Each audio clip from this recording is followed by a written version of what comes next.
All the things that we consider important about how we present ourselves in a face-to-face or in-person business meeting or a speaking engagement or maybe an instruction environment, I'm teaching a class or a workshop. Things like, do I like what I'm wearing? And does my hair look okay? And does my glasses match my belt? Stuff like that remains the same if I'm now having those same conversations remotely or over video conference. But there's now an added technology layer on top of that conversation, and we have to pay attention to that technology layer for two important reasons. One is I might be really comfortable walking into a room, shaking hands, commanding the audience, and I don't want that confidence or that comfort to get lost just because now I'm doing it over my computer. I don't want to be worried about the technology or obsessing about it or feeling like it's getting in the way of me being able to naturally be myself or communicate. The second thing though is that I might be a great communicator and come in with all that confidence, but if I haven't paid attention to that technology layer, then I risk inadvertently and unintentionally doing things that could get in the way of my audience receiving my message. And now they'll be distracted because the technology is working against me instead of for me. Video conferencing is not really rocket science. Today I'm going to share with you 3 really simple things that if you can lock these down, your next video conference will go off without a hitch, you will be the most awesome you can be, and the technology will not get in your way. Let's go. Now, one kind of preface to this whole thing is we're all used to video conferencing in some way or another right now with FaceTime or YouTube or Instagram or Facebook or Snapchat or TikTok or whatever. So people are going to be really forgiving of weird connections and poor sound quality and anything that isn't necessarily quote unquote perfect, people are going to be okay with. So don't obsess with trying to get to some ideal that isn't necessarily going to be realistic.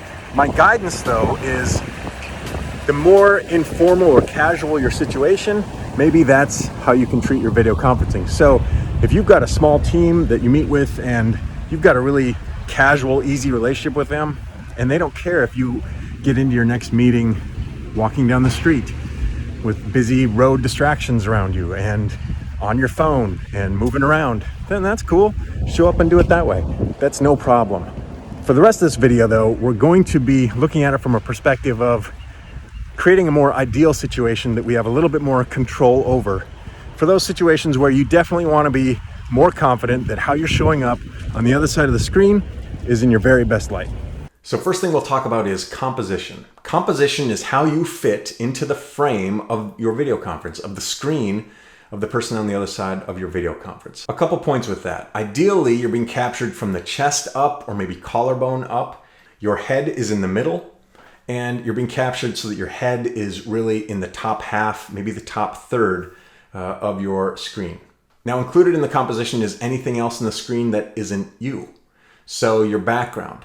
Avoid doing important video conferencing in, your messy bedroom or an unusual room like the bathroom or outside if there's constantly things going on around you that can distract from you. Remember, anything that distracts from you distracts from you. So there's not a hard rule about this. You don't need to be in front of a blank wall. You can see I've got several things going on behind me, but they stay the same. And after a moment or two of you kind of being curious about anything, you are able to come right back to having a focus on me and on my message. And that's what you want. Now, some video conferencing apps like Zoom actually allow you to use your own background, which can be really fun and interesting in certain circumstances for certain audiences. For instance, this is pretty cool for a minute, and then it's kind of fascinating in its distraction because the algorithms can only find the edges of my body so quickly. So if I'm moving around, it's kind of weird and splotchy, and all of this can become really distracting really quickly. So again, under certain circumstances, this can be really fun and approach some humor to the whole situation, which can be really valuable. On the other hand, sometimes it can distract from you and your presentation and the things that you want. So choose your own adventure, but know that those things are options for you.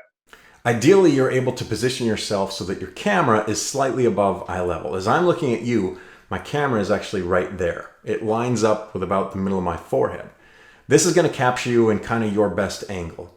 Now, a really common issue with composition is raised when we use our laptops for video conferencing and they're on a desk or a table, which makes great sense when we're working and typing, but can really cause some issues when the camera is below our face. You can see that I've got a lot of weird ceiling stuff going on. I'm kind of way down in a corner, so that's not a great look compositionally for me. And the lighting is weird. You're seeing weird shadows on my face. You're kind of looking up my nose. It's just not the best look. In fact, if I just make this adjustment, you could see the difference between when I'm looking slightly above eye level at the camera and when I'm back down on my desk. Some of the same composition issues are raised if I'm sitting comfortably with the laptop on my lap.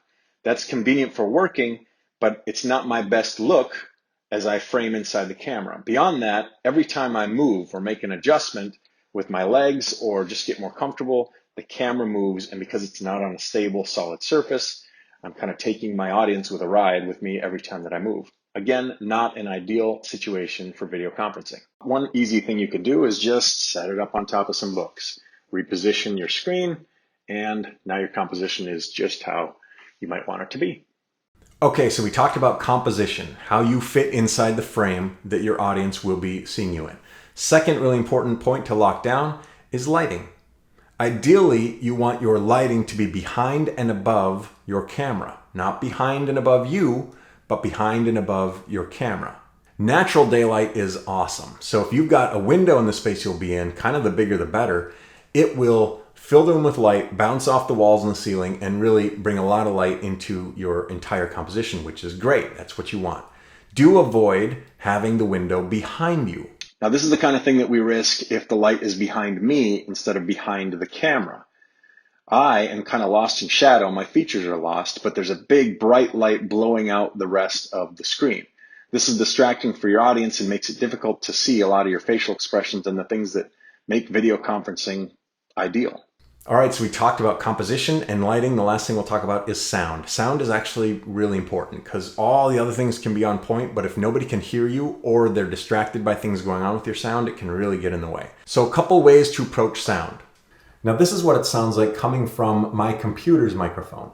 I have an iMac Pro and you can hear that it's a little bit more echoey. It's maybe capturing a little bit more of the ambient sounds of the room. So if I were in a busy office space or something, this could be a little bit more of a problem, but there's nothing wrong with this. It sounds fine. Nobody on the other end is having trouble hearing me or understanding me. There's nothing about this that is in the way. So you don't need to go buy some fancy headphones or headset or microphone to start to be able to have a meaningful conversation with your video conferencing. The microphone built into your modern computer is designed to be really powerful and great for video conferencing. So go ahead and use that with confidence. And this is what it sounds like with headphones or the built-in microphone. This sounds different the closer this microphone gets to my mouth. Again, sounds fine, no problems. A couple things to think about. The visual of this whole situation could become, in certain circumstances, a distraction. In most meetings, no big deal. If I'm giving a speech to 3,000 people or I'm on network TV, maybe I want to think about, is this an issue for me? On the other hand, you're going to turn on the news tonight and see somebody doing a remote interview and they're going to be wearing a headset and it's no big deal. So whatever you're comfortable with.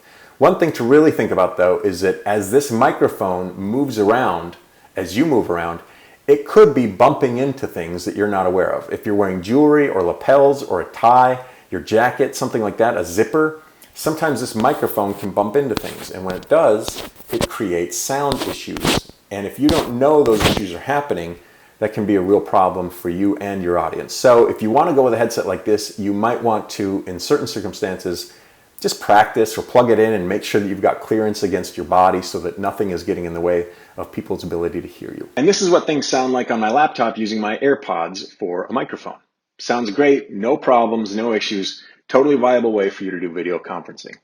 Now, if you will be doing video conferencing on the regular, like every day or maybe multiple times a week, if you'll be doing important video conferencing, you're giving speeches or you're teaching classes or you are having important business sales conversations, things where you really kind of want your audio to sound great, but also you want to set it and forget it. You don't really want to have to be tinkering all the time with my Bluetooth headphones connecting and things like that. You might want to upgrade your audio. And a standalone USB microphone can help you do that. USB just means the connection that it makes into your computer. You plug it in and there's really nothing more to think about. One that I can recommend, you maybe have seen it right here as we've been talking, it's what you've been hearing me through most of the time today, is a microphone called the Yeti from Blue. I have mine attached to an arm and a fancy shock mount which absorbs vibrations. You don't need any of that. When it comes to you out of the box, it already has a stand already built onto it. You literally just set this thing on your desk and that's it. When you want to do some recording or some video conferencing, you pull it a little closer to you so it's capturing your voice. When you're done with it, slide out of the way. It's a no-brainer, it's a done deal. There are lots of different options, lots of USB microphones, lots of price points. This one is, I think, around 130 bucks or something. This one is really tried and true. It's very well known. You'll find a lot of podcasters use the Yeti. You'll find a lot of people on YouTube who do a lot of recording use the Yeti. So it's definitely one to check out. That's it. We have talked about some essentials so that you are ready for your next video conference, looking like a pro, showing up so that you can project your very confident and comfortable and authentic self without worrying about the technology. Remember that there's 3 essential things to think about: your composition, how you fit inside the frame, your lighting so that people see you in the best way, and your sound so that people hear you in the best way. Remember that perfect is not necessary. You just want to do your best so that things aren't getting in the way of your communicating and the presence that you have, even across a video conference, so that just like in real life, people are impressed and comfortable being around you.